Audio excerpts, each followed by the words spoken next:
We are live. Hello, hello, and welcome to the Literary Roadhouse Book Club. Today we're discussing The Sellout by Paul Beatty. I'm Anais. Our guest today couldn't make it, but we're trucking along with Literary Roadhouse hosts extraordinaire Maya and Gerald. Hey, guys. Hey. Hi. Hello. How are you guys feeling? I'm really excited to get started on this particular book. Ready to dig in. Well, let's just start how we always do. Did you like the book or didn't you, Gerald? Well, first, considering that this is such like an the intensely disclaimer. controversial book, we need a disclaimer, and True. we probably need a safe word. I mean, the disclaimer is this book is satire and it deals with a lot of taboo race issues. If you don't know, if you haven't read the book and you're listening to this podcast, I guess I can very quickly say it follows a Black man who's trying to resegregate his hometown. So, and also he owned a slave.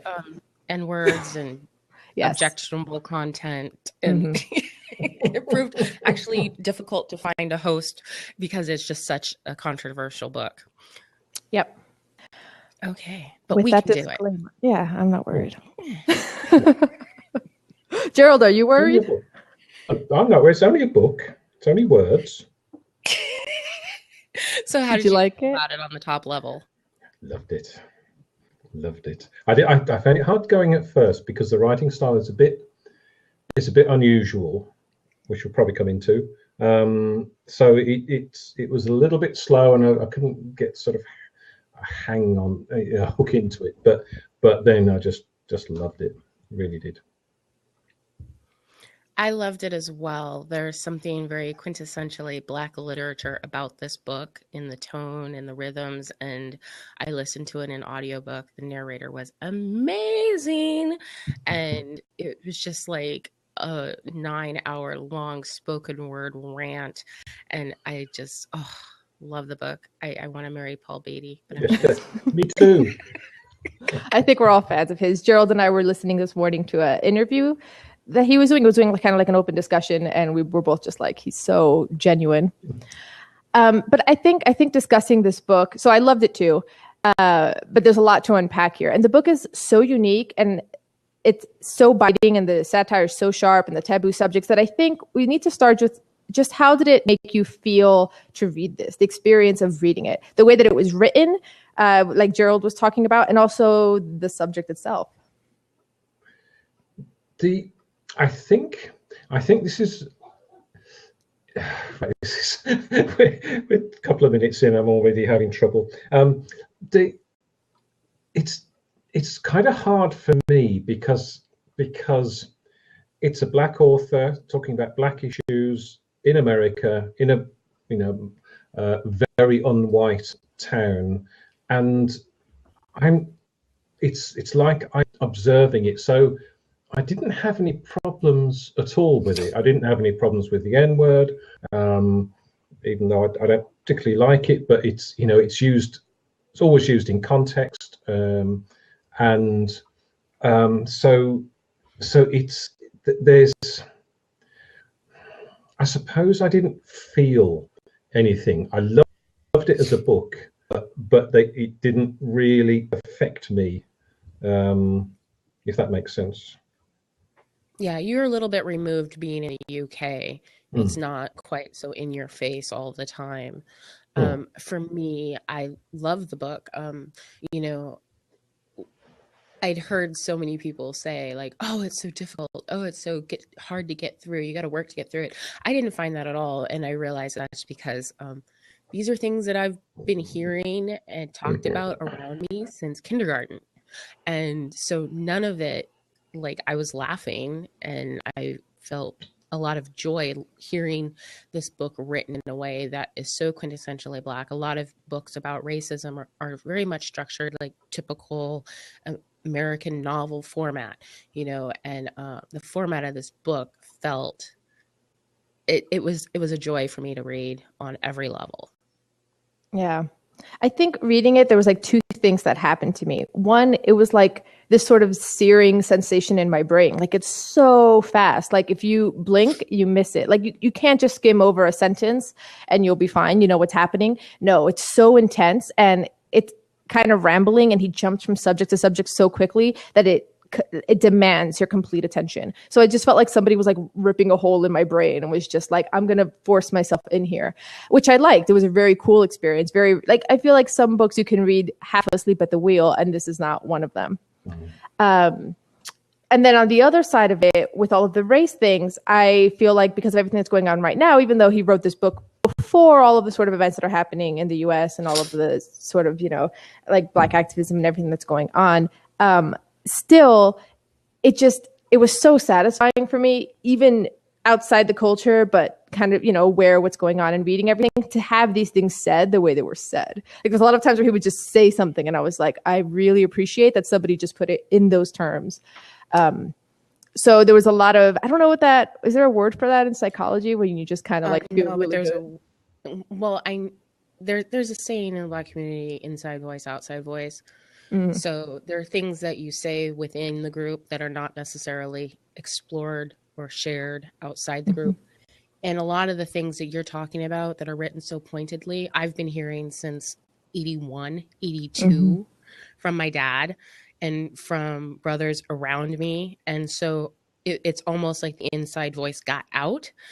And the other thing was I've read other books by people who are poets. A lot of times the main difference that you see is the musicality of words. But this particular book, it very much shows his slam poetry roots. This book is one big, huge slam poem as far as I'm concerned. And it lends something very much to the narrative, because the narrative is so inside baseball. Like, there are so many things, even the most discerning Caucasian that's reading this book and really dissecting it are going to see, but not feel that I get just on a guttural level.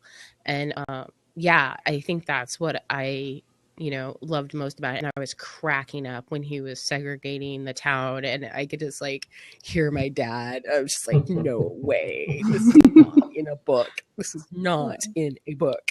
When he was segregating the town, and then the Mexican principal stands when the white kids want to come into the Black school, and she's like, no. Yeah, and that's like the whole Alabama. It was Alabama, right? Where it was when they were segregating the schools, and then they wouldn't let the Black kids come in, and the principal stood outside, and they flipped that. Oh, yeah. It was hysterically funny, and I also liked the fact that what raised when they segregated the schools, there was no white kids in those schools to begin with. So how did they segregate the schools? They painted a white school on the wall opposite of the school. And just by seeing this happy white school, suddenly their GPAs went up. Yeah. And that was such a level of social commentary that... Yeah. No, I love that. I love how he's trying to like segregate a town that is completely Black and Latino, so he has to make up white things to put in the town to be like, oh, you can't go in there. It doesn't even exist. Oh, and the pool. They painted a whites only sign on the pool. And the lifeguard is a homeless person, but there's no white people.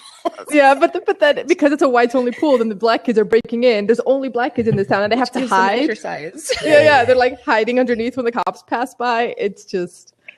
It was so. I think it's interesting that when you said that sometimes it's a bit rambling, and I think that's one of the things I was having trouble with at the start when I read it is because he sometimes uses very long sentences with lots of different ideas in the same sentence, and that's it's like nothing. My short story stuff is nothing like that. So that's one of the things I had a little bit of difficulty with at the first when I first started reading it. But you are so right, because you can't skim read it. You can't just say, oh, he's just going da da da da da, because there's some beautiful little jewels of writing and supervations that and there was points where you're just like, I see what you did there. I can see you. Yeah. But not in a bad way. It's wonderful. And I highly recommend, Gerald, if you've never done it, pull up some YouTube videos of some slam poetry competitions.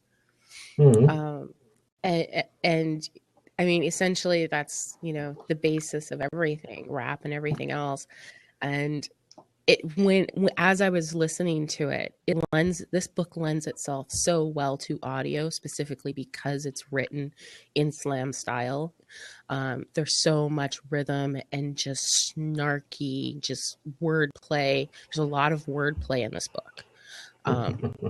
And I found, there are sections that I listened to multiple times, and each time I got a little bit more of what he was doing with the language. I think that this book, it's controversial for a specific type of person, but I think if you're open to all kinds of expression and you recognize that if you're coming to this book from outside the Black experience, recognize that this, like in the comedy scene, this book is not for you. So sit back and enjoy it and see what it's actually saying. And I think you'll be really surprised, things that you might find offensive. Once you understand them, a lot of that kind of slides to the background. I didn't actually find this book that offensive at all. Yes, some of the characters are blatantly sexist or blatantly racist, and yes, they're taking things that are happening in everyday society and just pushing them to the satire absurdity level. I mean, that's what satire is, but I didn't cringe at any point in this book. I didn't feel angry at any point in this book. Yeah, the stuff that I feel like in any other hands would have been pretty offensive here was really, really funny. We've already laughed a few times in this discussion, and I'm wondering if we can unpack a little bit. What is it about the humor, the way that he does it, that lets him get away with it? I think it's more than, oh, he's a Black author, because you can be a Black author and do this totally wrong. So why is it that he gets away with it?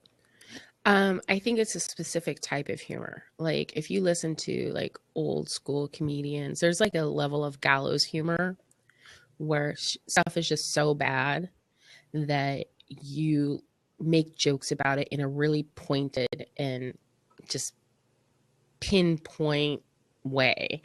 And that's what he does in this. And I think some of the laughter is laughter of recognition rather than anger. There are things that are said in here that you're just like, you want to cringe, but like there's a kernel of truth in there. And so you just have to laugh. And I think that's partially why he gets away with it. I also think he gets away with it because of his skill. I think in a less skilled author, you wouldn't give him the amount of trust in order to be able to laugh at those jokes. You wouldn't be able to let your guard down. And he's so skilled that allows you to let your guard down and put yourself in his hands. Yeah. How about you, Gerald? Yeah.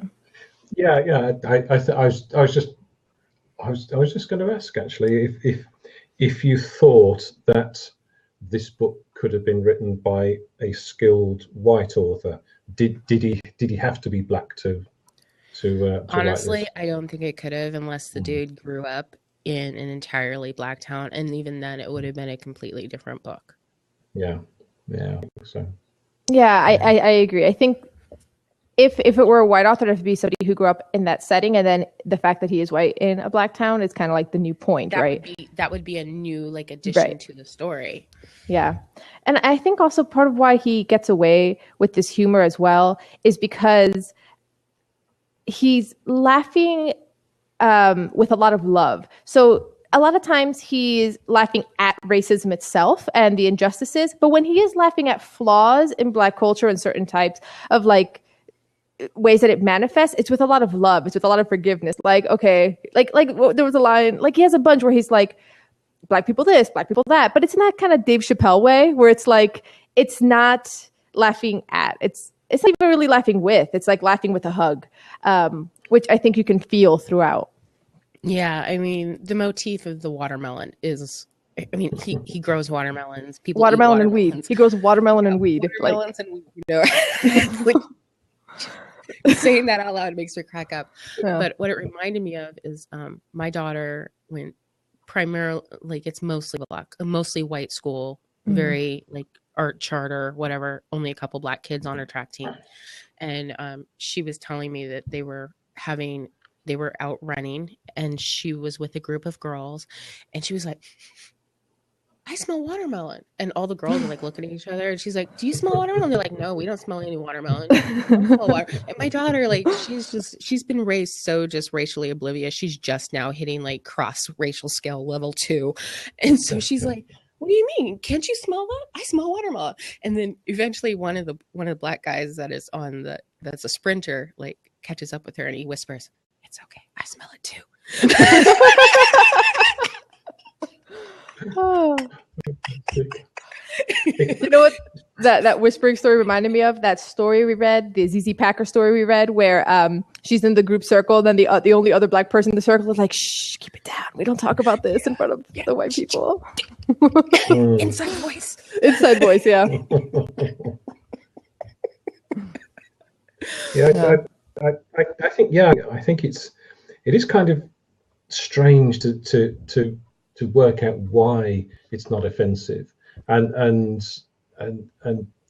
there's nothing meant by it. There's no, I mean, he said in this interview that we're listening to, there's no real message with this book. He doesn't write books for messages. He just writes about stuff that he thinks about, and so there's it's so many parts of it are just ludicrous. It's really, really funny in so many places. But I think for a lot of people this would be offensive, because they're, if you're not secure in your own feelings about race, and you haven't had exposure to some of these thoughts, like, there are people that are going to read this book that don't know that there's actually a history in the Black community of people who think that we're worse off for being desegregated. Like, that is a thing. The Black Muslims, that is a thing, and so if you've never been exposed to that, then it doesn't come off as satire and pushed off to like the most extreme, because you don't know that underlying thought process even exists. And so I do think it could be offensive for people that just don't have that security, and also that level of just basic experience around these communities, because then some of the thoughts are going to come off as a shock. Like the scene in the comedy club when the comedian who's really good, is looking at the one white couple who are laughing along with everybody else, and he's like, what are you laughing at? And they're like thinking he's still like joking. He's like, this is not for you. That's something that if you've not had any experience in a minority community, you're not going to understand that, and it can come off very offensive just because you don't understand what it actually is saying about the community. And I think it's more than that too. I think when I'm thinking about the people who would find this offensive is, I think you also have to be from a certain culture where it's convenient to be blind to a lot of these things. And I think the part where that struck me the most had to be before he gets to the Supreme Court, when he's at a lower level court and it's the Vietnamese judge, and the Vietnamese judge is like, it doesn't escape me that what we have here is a Vietnamese judge. I think it's a Latina prosecutor and a Black man. And we're all trying to figure out here how to best implement the laws of white supremacy. There's a lot of people who that would offend, who would be like, no, the laws aren't in place for white supremacy. It's for equality for all. And I think it's those comments which are peppered in. That's not even the bulk of the book, but it's those comments that are really going to get some goats. I don't know what that expression means. Yeah, but just because I think that people aren't used to looking at things that way. Yeah. If you're in it, you don't see it. Right. And, when we talk about race in this country, it's always been said that all voices need to be heard. Like, white people need to talk about race. The problem is they don't have the practice. Mm-hmm. They don't have the language. A 5-year-old Black kid's going to be able to sit you down and talk to you about race. But a lot of 30-year-old Caucasians, they're going to stumble over their words. They're going to be afraid of saying the wrong thing. They're going to feel uncomfortable. But you have to create safe spaces in order for everyone to have those conversations. This book, there are things that are peppered throughout, like you said, that if you're not used to hearing those things, they're going to be very offensive. But if you're used to hearing those things, then you're going to understand the meaning behind those words. I like the court scenes, Mm-hmm. That scene in particular, but also the scene where it comes down to, well, what is Blackness? And then they have the three types of Yeah, and it did not escape me that those types were actually like based sort of kind of poetically on the cross-racial identity scale, which is used to determine how integrated your racial identity is. And they've used it also for gay identity, feminist identity. It was developed, I think, in the 60s, maybe the 70s. And the racial scale that he was using was very loosely based on that, and it caused me to laugh my ass off. And then they're showing the pictures of all these Black people, and they're like, well, he's at this level and he's at this level and he's at this, and then they showed the picture of the judge, and I lost it. I almost crossed the bar. Yeah. And the thing is, and also there was characters in the book that you had been seeing throughout the whole book that fit very neatly with those different levels. But then I think the one that I think for me seemed the most satirized would be Hominy Jenkins. I don't know if you guys would agree with that he was the most extreme case for the thing that he was representing. And I just wanted to know what you guys thought of Hominy specifically. His need to be subjugated. Yeah. I have so many thoughts on Hominy. I just got a comment from Chrissy because she can't comment in here, and I wanted to put this out here because it pertains to the previous before we get into Hominy, because Hominy is just, that's a ditch we need to shovel. Yeah. She says it's more about the fact that to a white person, race doesn't matter. It doesn't make us who we are. It's just biology. We literally don't care about race because it has no bearing on who or what we can be. And that is the problem. That is why the conversation about race doesn't happen, because that's essentially privilege. If you're privileged enough that you don't have to think about race because it doesn't affect you, then you're not going to have the language to be able to communicate about race with people who race does affect, right? And come up with like good solutions, or even be able to express yourself in a way, because you're going to say things and they're going to mistake it. They're going to say things, you're going to mistake it, just because you don't have the same frame of reference. For me, race has always affected who I am, right down to who I ended up living with. Like the fact that I went to college and had like a really good upbringing is directly the result of, unfortunately, the fact that my father was a big, scary Black guy trying to get custody in court and failed against, because the opposing partner, the opposition, was this kind little white lady who'd had me since I was 3.5. Now, long term, yes, I was better off for it. She was a much better parent, but if I look at it objectively, he should have gotten custody of me. There was no reason why I shouldn't have gone to him or family. And so I directly benefited from racism, unfortunately. And that's something I live with on a regular basis. And so there are so many people that don't have the experience of having race affect them on a day-to-day basis. And it's hard for them to see that. And to the point where I've had exes who are like, I don't see race. I'm like, that's offensive. Like, that's saying that you don't see me, because it's part of my everyday experience. You're not going to see things. And I've had an ex who thought that, he didn't see race, he was colorblind. And as we dated, slowly he began to see the difference in how people responded to me, things that I went through that he didn't go through. And I watched him go through almost like this cognitive dissonance that lasted about 1.5 years of him going through his own racial identity process, where he suddenly recognized race and he was able to see things that he normally never saw. Yeah. It's not a Hominy, because Hominy. Yeah, Gerald seemed like he wanted to say something comment from Chrissy. Yeah, about Hominy. It's again. I think this is the slight detachment I feel with this sort of theme and the ethos of the book is because he's just this crazy character, and I don't understand, and I'll be interested to hear why does he want to be a slave, and this is white guy not understanding, and it's it's funny in a way, and but fundamental disconnect there, which is a bit of a shame. Any thoughts, Anais? Did Hominy completely confuse you?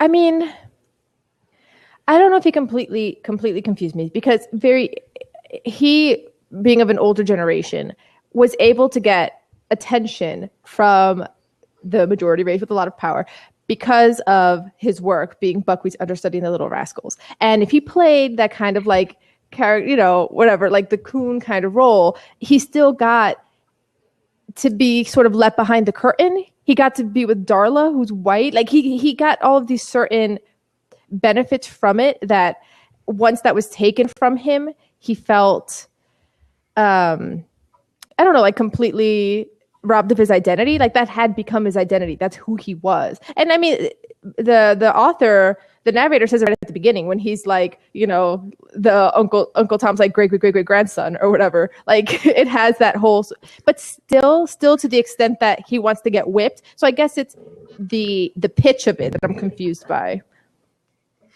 I found it very comical, and I came at it from two different directions. First, on the race direction, because, you know, when we talked about when slavery was made illegal, there were some slaves who had been slaves for so long and didn't have any idea of how not to be slaves. They actually stayed. And he kind of is like the modern day version of that. Like he had been this coon understudy type situation character for so long that once the show stopped, he didn't have an identity outside of that. He needed that subjugation. Whereas the other character who had been in the same types of roles, he went the opposite direction. He wanted to erase that part of his life. And so I came at it from that direction. And then I came at it from a kink direction. And because, you know, okay, so I'm not normal. First time listeners. I know I'm not normal people. Here's the surprise. And so I was listening to this, and so he wants to be a slave, and then he's begging to be whipped, and then he's backing his ass into the whip, and then like the main character is taking him to a BDSM brothel in order to get his whip on. And so on some level, I mean, we can't shy away from the fact that he is sexually fetishized to slavery. So he's conflating and mixing the two up. And I think that is a very sharp commentary on Black people in the BDSM scene, actually. And I've had these conversations where it's like, well, how can you be a slave given our history of slavery? Well, it's a different type of slavery. It's a slavery you choose. It's a slavery you enjoy. You don't fear the whip because it's going to kill you. You love the whip because it's only going to go so far, and it's being wielded by somebody you trust. It's a different type of dynamic. And so as I was watching that part of the book, I didn't actually see him as a slave, capital S. I saw him as a slave, lowercase s. So he was saying he's a slave, capital S, and he's saying he's not that he's worse than everybody and white people need to be ahead of him, and he wants to, you know, let the white lady take his seat on the bus, but he's acting very much as a sexual masochist. And so yeah, I actually saw him as a fetishist rather than a slavery, like a slave. Yeah. And the way that Beatty handled the slavery aspect, I think, was really smart. So the segregation thing, Bon Bon Me, the narrator, best name ever, Bon Bon Me is proactively segregating Dickens because he's got a greater good idea in mind. While with the slavery, it just happens to him, and he doesn't really want a slave, and he doesn't force Hominy to do any work. He can't get rid of him. He doesn't want the slave. He thinks it's wrong. He's like, what? And then, you know, Hominy is like, tries to free him, and he wipes his ass. Yeah. I also like Hominy, like, only wants to be like the stereotypical house slave. He's like, I'll come bring you your lemonade, but I'm not going to do any work in the field. And that's why I was saying it's more like a fetish slave, because that is so like yeah, he does 1 like, hour of work a day. I only do what I'm telling you I'm going to do. Like, you can't actually make me do anything. Yeah.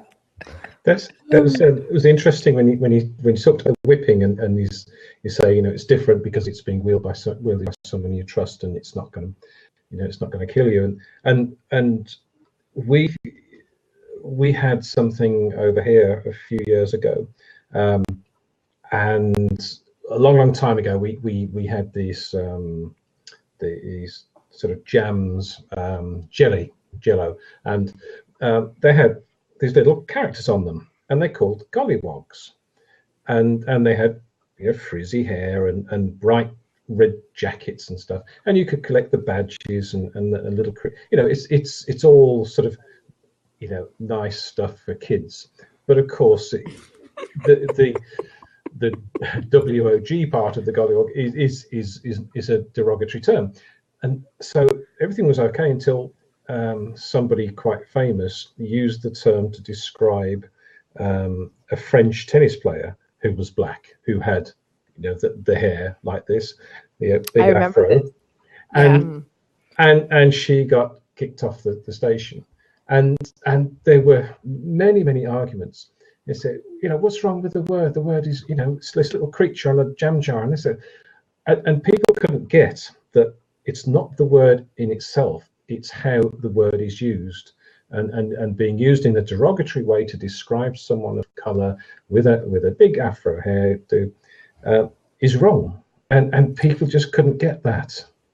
There's actually been a few cases where, I mean, if you look back historically, we had a lot of Black characters, dolls, whatnot, that were very stereotypical, big, huge red lips, real dark, huge afros, whatever. And nobody would ever make that kind of art or anything nowadays. A lot of that stuff is being collected as historical objects. But in Europe, there are a lot of places where those things are still around. Like, I remember when they finally changed the name of Nigger Kisses, which was a candy that had a Black person on it. It was, again, like that kind of caricature that you're talking about, Gerald. And when I heard about this, I was like, why would they name, like, literally that's the name of the candy? Like, really? And so then I go and I look at the candy, I look at this caricature, and it looks like some 1930s like doll character that you would have found in the South, is what it looked like.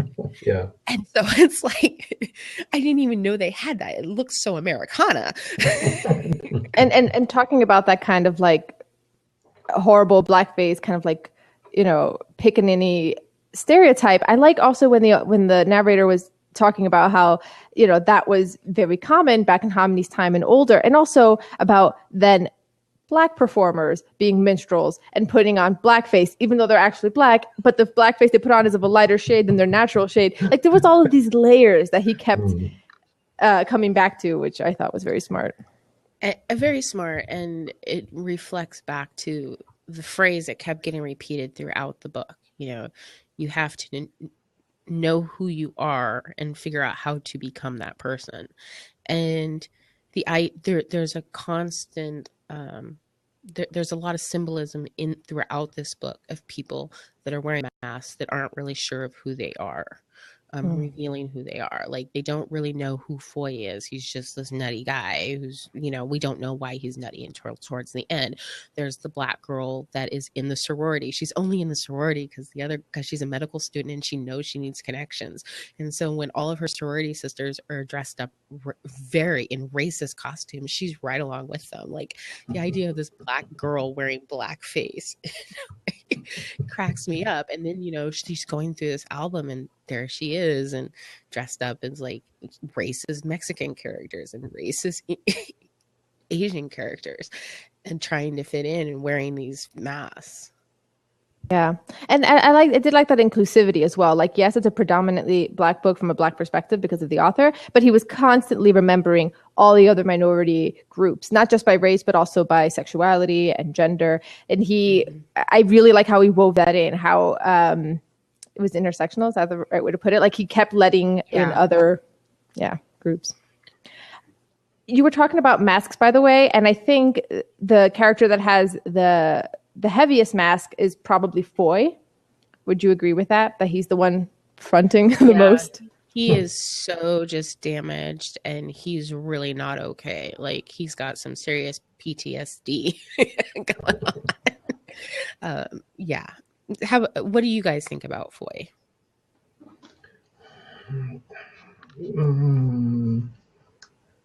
Don't know.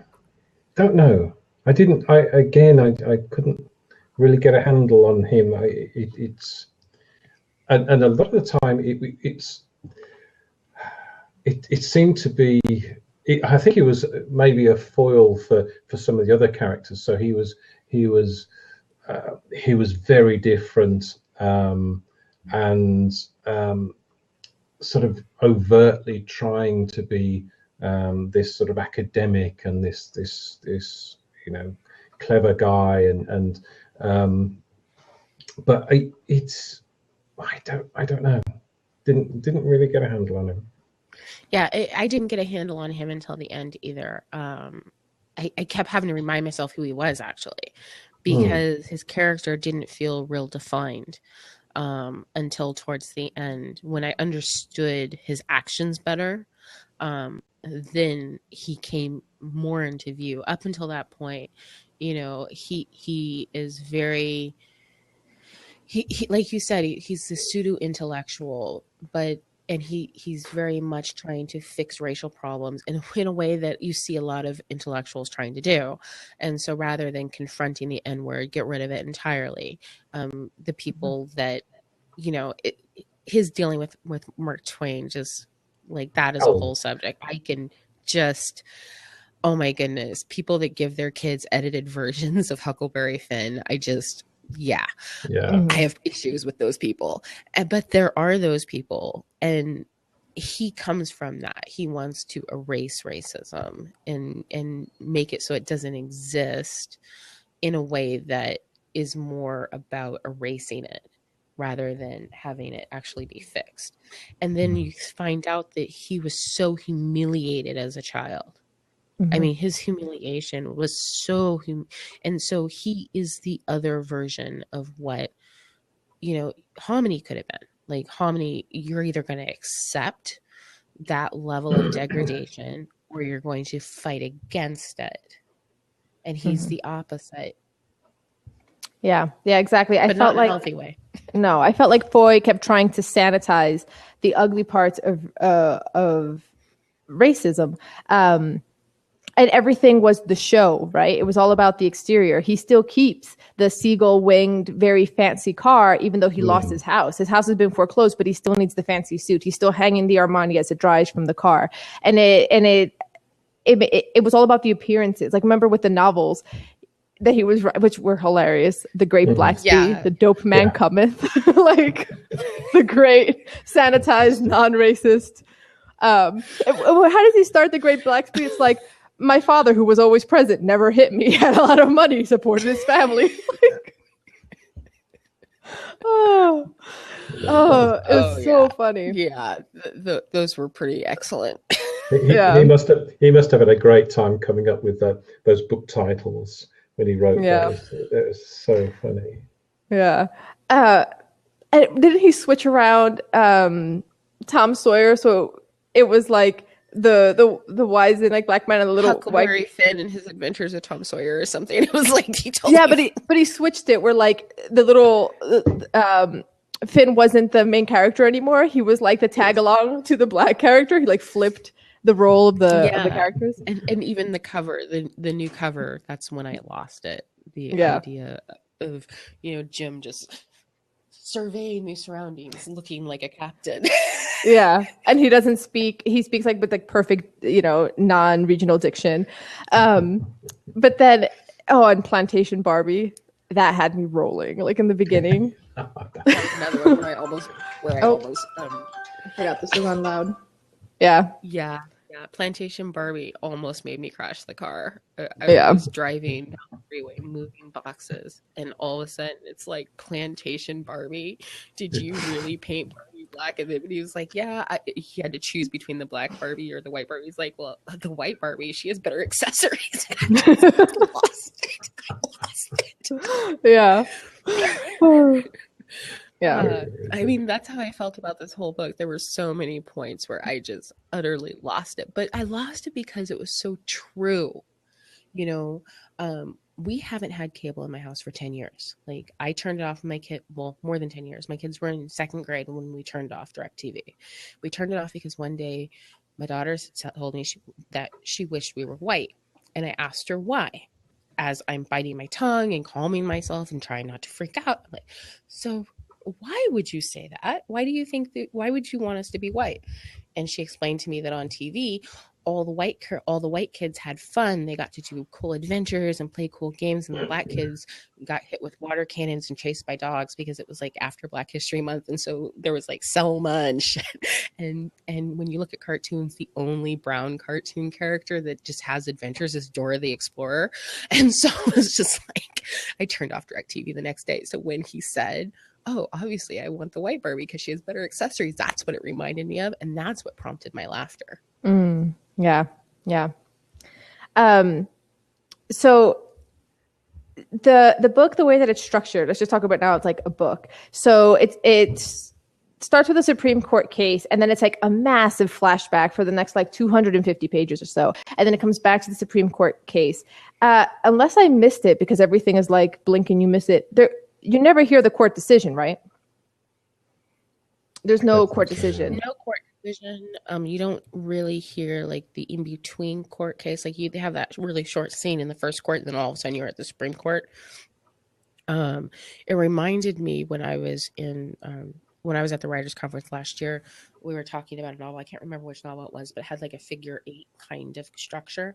So it was like it started at one point and then it would go away and then it would come back to a point and then it would go away. And it kind of reminded me of that. Yeah, it was very non-traditional, and I think that's what I liked most about it, but it was done in a way that worked. I think a lot of times when you're experimenting that way, you can really mess stuff up, but it worked for him. At least for me, it did. Yeah, did it work for you, Gerald? Yeah, definitely. I think it's this whole thing, as you say, blink and you miss it. The writing is so good, and it's so damned interesting. Everything he writes, you want to read. You can't skip any of it. And so it didn't matter that there was no, real structure to it, and it didn't matter that it's all in flashback. And it didn't matter that there's no, there's no Supreme Court decision. He gets released, so I presume he's on bail. I think. He's on bail. Okay. I don't think it's over. I mean, these things take years. He's already at this point. He's already been in and out of courts for 5 years with the most amazing lawyer ever. The lawyer who comes in the pimp outfit. Yeah. Oh my goodness. Yeah. He wants to change of location, like Nuremberg or something. The first time the judge asked him if he had lost his damn mind, I was just like, "This book is going to be good." It's just. I also like. I was going to say the court, that little throwaway line where he's smoking weed in the Supreme Court building, and then they're like, of course they don't like cite me for it or anything, because that would be like citing BP after the oil spill for littering. And you still don't know what the crime is. So it's like a perfect, like, it's like a clue, because you don't know what he's getting away with weed in the Supreme Court. So it's a little bit like, what did he do? And then you find out. Like, also, there's the woman in the Supreme Court, the black woman who comes up to her and slaps him across the face, and you still don't know what he did. And you're like, what did he do? And then all of a sudden, it's like he owns a slave. You're like, oh, I get it now. For me, Gerald said it didn't really have a structure. For me, it did have a structure. It just wasn't a structure we're used to seeing. It was, to me, it was almost like, when you're talking about a normal book, or like you talk about a hero's journey, it ramps up and then it goes down, and then it ramps up and then it goes down, and then it ramps up a third time, and then it kind of tapers, and then that's it. And this one, the structure of the story was more about memory and location, so memory and time. And so it would be a flashback of like a bunch of interesting stuff, and then it would come back to this moment. And then it would go away and it would come back to this moment. And that coming back to the moment is what tied it all together. So it worked. I think this is one of those books that, I read a lot of writing advice that is mainly geared towards genre writers. And we're told a lot, show, don't tell, show, don't tell, show, don't tell. Well, this book is so just narrative. It is just exposition. It is poetic rants. It is amazing stuff where you go pages and pages with no dialogue, like no showing. It's all thoughts. And I think that those types of writing can be really interesting, because what goes through the human brain is just amazing. But he's able to capture it in a way that works, so that what becomes the book isn't so much about the plot of whether or not he's going to be arrested, whether or not he's going to go to prison. Like, this is not what that book is about. The book is about ideas on race, and it is about amazing language, and it's an experience rather than point A, point B. Yeah, it's almost like a fictional memoir, isn't it, really? That you know, it's just this guy and things that happen to him, and it's just very, very good. You know, running out of superlatives. You know, this is one of those books that I think in 50 years, people will still be reading this book. In 100 years, people may still be reading this book. I think this is going to become one of those classics in the African-American canon. Yeah. Well, Gerald just said something that I had noticed as well, that for most of the book, things are just happening to him, whether it's characters coming at him, demanding something from him, or memories. Like sometimes you're in a flashback, and then in that flashback, he remembers another flashback. Yeah. There's like this like nesting of flashbacks. And it isn't until well into the second half of the book that he decides to actually do something. And that's the first time people start calling him the sellout, because he isn't the sellout for the first half of the book. It isn't until he decides to start segregating Dickens that you start hearing that for the first time. And it's mainly Foy that says it, and then a little bit Marpessa. He started segregating Dickens. When he first was called a sellout, I think it was right when he said he wanted to bring back Dickens. Right, at the Dum Dum Donuts meeting. Like when he first had that idea. Bringing it back, he was called a sellout, which makes you think, what did Dickens represent? You know, to me, it was the difference between having a Black community and having a quote unquote post-racial community. And that whole argument between the two, I think that's what Paul was trying to discuss. And it's an interesting conversation. Like, what is the benefits and what are the negatives of having a Black community? Is it better for everyone to just be dispersed? Yeah. Although I found it odd that Foy is the first one to call him a sellout, because if there's a sellout between the two of them, isn't it Foy who like is trying to like sanitize and present himself in a kind of whitewash way? But I guess I still don't understand what exactly it is that the narrator did that makes him a sellout. I don't know if you guys have a sense. No, I was just going to ask that because I couldn't work out why they were calling him a sellout. I think that's the whole question. Like, why would they? You know, wanting to bring back Dickens, I mean, that's something the community wanted, but it's not something the intellectuals wanted. And so the question is, why didn't the intellectuals want Dickens brought back? What was it that Dickens represented that they didn't like? And I think for me, it represented the idea, it was like a counter to the idea that you're in a post-racial society. Like, if you have a community and everyone in the community is Black, you can't really say that things aren't segregated anymore, because obviously they are. They've always been. Just because we don't label it doesn't mean that they aren't. And I think that he was putting a light on that. And I think that calling someone a sellout is what you call somebody who's Black and educated and saying stuff that makes you uncomfortable. And so that I can see how they would say it, but it was just weird. But then other people said it too. And so I don't know. How do we unpack that? Was he a sellout because he was admitting that there was white privilege and like actively bristling against it, rather than just saying, yeah, there was white privilege, but you know, we're all okay? And I don't know.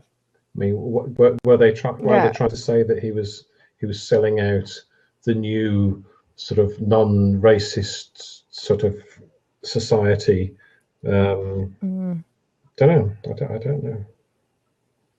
Yeah, or maybe like going back to segregation the way he was trying to do it is kind of like. But that, I don't understand that either, because I mean, there's a lot of people in the Black community that actually have those thoughts, like, you know, the idea of you need to support companies that are owned by Black people because nobody else is supporting those companies. You need to live in Black communities. Even after you get your money, you need to go back to those Black communities. And even to the point, there's still a small but fledgling Back to Africa movement. So I don't know. I think the question is, what is a sellout? I think that actually is the question. Is he a sellout? I think that's left for us to figure it out. For me, he's not. But also, he has a lot of traits that you could be called a sellout for having in the Black community. Like, he's quiet, he's shy, he's really well educated, he says things that irritate people. Doesn't have a lot of sexual prowess. I can see him getting called an Oreo as he was growing up, and he's homeschooled, and I can see that. And so I think that's part of the question of the book.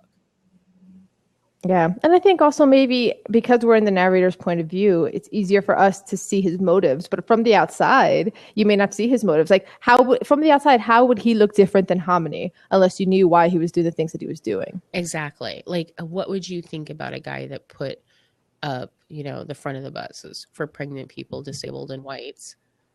If you're looking at it from the outside, and you're not seeing that he's just trying to make Hominy's birthday party special and give him his wish, which still is so comical. But it's more than that. He's not only saying why he's at the front of the bus because it makes Hominy happy. Like, yes, that's why he's doing it. But also his performance art. He's poking people in the eye, and Marpessa's with him because long after Hominy's birthday, she leaves on the bus. Yeah, and it really is performance art. It's a way of saying, hey, look around you. What's going on? Yeah. That bus scene. What I was just gonna say, when Hominy was stressing because no white people came on the bus, so he had nobody to give his seat to. That was another. That was really. It was a bad birthday. And then he pays the main character pays for him to be whipped. He pays for this white girl to come on so he can give his seat up. There was so much about this. There are so many gems in this book. I think that it's one of those books that I would recommend to anybody, and I would recommend they read it twice.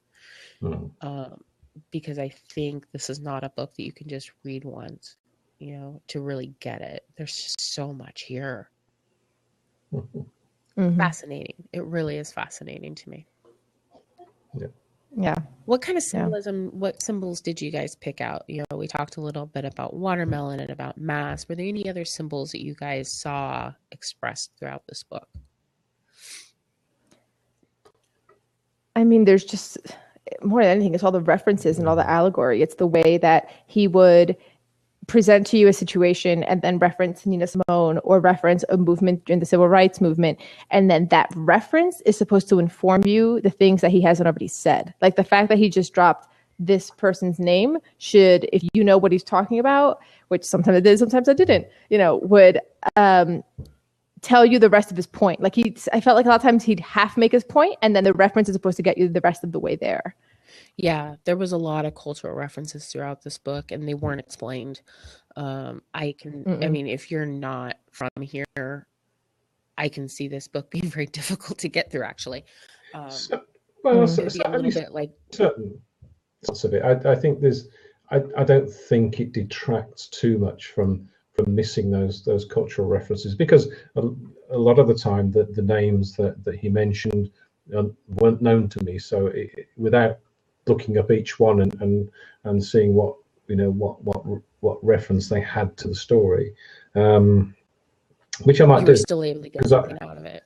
Yeah, definitely. Because those references did add to the story. I mean, there are a lot of times when you have cultural references in the story, and it's okay if you just don't understand them and you just skim over them. It doesn't really change the meaning of the story that much. I feel like there were references in this story that actually affected the story. So if you read it and you understand the references, you're going to read a different story than someone that reads it and doesn't understand the references. And I think this book can almost be like a Rorschach test of how you feel about certain subjects, because you're going to have very distinct feelings coming out of this book. And I think, yeah, like we said before, I think just reading the book itself, if you have to be pretty open-minded and pretty accepting to just start to get into it, because the racism stuff comes thick and fast, and you have to sort of accept that happened, and accept that what the point of the book is, and the fact that it's shining a light on that, and the whole sort of thing that and he mentions it a few times, and there's a point where he talks about an ivory tower, which is obviously white, and white people deciding what racism is, and how to deal with racism, and it's a subject that you touched on, Maya, that it's just wrong. It's just, you can't do it. Yeah. So we've already talked about the language a fair amount, but I just wanted to know if there was anything else, because we're coming up on the hour, so I'm just wondering if there was anything else you guys wanted to. The hour. I think I said everything that I had as far as the language. For me, the language was just immaculate. Yeah. Like the stream of consciousness. A cousin of mine read this book with us, actually. She's probably going to listen to this podcast after it's edited. Shout out to her.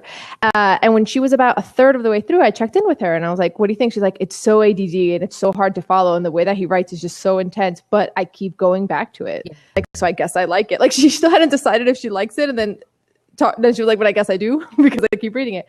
I think the writing, I don't want to say it's difficult, because it isn't difficult. You just have to pay attention. That's all it is. Yeah. It's not like it's like hard words or like a clunky, it's like all over the place, and it hits on this topic, and then this topic leads to this topic, and then it leads to this idea, and then that brings up this memory over here. Like, that's what it reminded me of. And it really is an experience to read. Like, you can't just read it and not be focused. Yeah. As I went through it, I was highlighting some of the really beautiful little pieces that he writes, and when I went back through the book, because I read it in ebook, and when I went back through it, there were so many points where I thought, this is a good, and it's I don't know, it's fantastic. I'm not going to read any out because there are so many, but there's one. And if you read any out, it's got the N-word for sure. You'll have to say it. It's got every sentence. It's got an N-word, but it's not the one you're thinking of. There's one that says, like Nazis at a Ku Klux Klan rally, they were comfortable ideologically, but not in terms of corporate culture. I mean, it's just that was a good line. Fantastic. Brilliant. It's funny because as we've talked about the language and how it jumps around and everything, it reminds me of another book which is written completely differently, but it left me with the same feeling, and that is Virginia Woolf's Orlando. It's very much written it's written like jazz. And I think that's what he's got here. Like, this is written like jazz. It's rhythmic and it's all over the place, and you have to be really focused. But every couple sentences, it's like you're chewing on these just morsels of language. And yeah. I found myself highlighting a lot, and the ebook version tells you 69 people highlighted this, 200 people highlighted this, and there were sections where I'd highlight. I'm like, why hasn't everyone highlighted this? This is amazing. And I had that every few pages. Yeah. Should we do our sentence ratings? Like our no numbers, Kenichi prophecy, bye-bye. What am I going to rate it? Wow. I think this is an important addition to the American canon and needs to be read by as many people as possible. And if you are offended by it, then I think it's even more important to try to get through it, because there are important messages here. I do think people are going to be reading this book in 50 years. Yeah, I think I'd recommend it to anyone and hope that they would read it with an open mind and understand why it is what it is, and it's even if like me, even if you don't get a lot of the cultural references and you don't sort of get into the whole black vibe, the book is so beautifully written that it's an entertaining and funny read. It's just a wonderful book. Yeah, I think I agree with both of you. I think the only thing I'd say is if you've gotten through this podcast and after all the love we've given it, you're still offended and don't want to finish it, I feel like you need to do a little more homework before you read this book. Like I don't, you know what I mean? Like if you still haven't gotten there, I'm more likely to give up, I think, sometimes. But if you're on the fence, definitely read it. Keep an open mind. No matter where you are kind of in like racial identity and racial politics, you're going to be entertained. You shouldn't feel guilty laughing. I think you're supposed to laugh too. I think that's something that I'd also I think that is tell a people. huge thing that you just said, because, I've found in my personal experience that people who are really secure in their own racial identity and the idea that they're not racist have a much less difficult time laughing around racial issues. And I think, there is humor in this book. And if you laugh, that is okay. You're supposed to laugh. That doesn't make you a bad person. Yeah. But I will say laughing when it's a racial content joke, it really doesn't. There's a fine test line there. This book is very. Yeah. Who are you laughing at? Yeah, exactly. Are you laughing at the person, or are you laughing at satire that's eliminating a situation that needs to be dealt with? And this is an important book. Like, there's a lot here. I'm going to read it again. I know that there's stuff I missed. I just know it. Yeah, me too. I don't. Although I read short stories more than once, I very, very rarely read a novel. But I really want to read this again because it was so enjoyable. And there'll be more stuff I get out of it on the second reading, I'm sure. You know what I would like to see? I would like to be in a class and have this novel taught. I'm sure it will be if it hasn't already. Yeah, I think this, like, I can see a lot. An amazing book for like a college class. And I know we have some teachers that listen to the podcast. And so, take a look at this book, because this would prompt some really amazing discussion with some older students. I wouldn't, obviously high school, hello, you're going to have principals and parents all up on you. But at the college level, this book needs to be taught. Yeah. Okay, so I think that's it for this book. So next month we're reading Sleeping on Jupiter by Anuradha Roy, and our guest will be Karan Bajaj, who we've recently interviewed on our bonus content show, Literary Roadhouse Discussions. If you haven't listened to that yet, go check it out. It was a fascinating discussion, and you won't want to miss it. The next book club episode will publish Friday, June 3rd. As you read Sleeping on Jupiter, let us know your thoughts on Twitter with the hashtag LRHBC, or leave comments on our Facebook page or our website, literaryroadhouse.com. If you don't, we won't share with you the rest of Boy Cheshire's secret Little Rascals footage for commenters' eyes only. Also, if you love what we do as much as we love doing it, please support us on Patreon by visiting patreon.com/Literary Roadhouse. Every little bit helps. Bye, guys. Bye. Great show.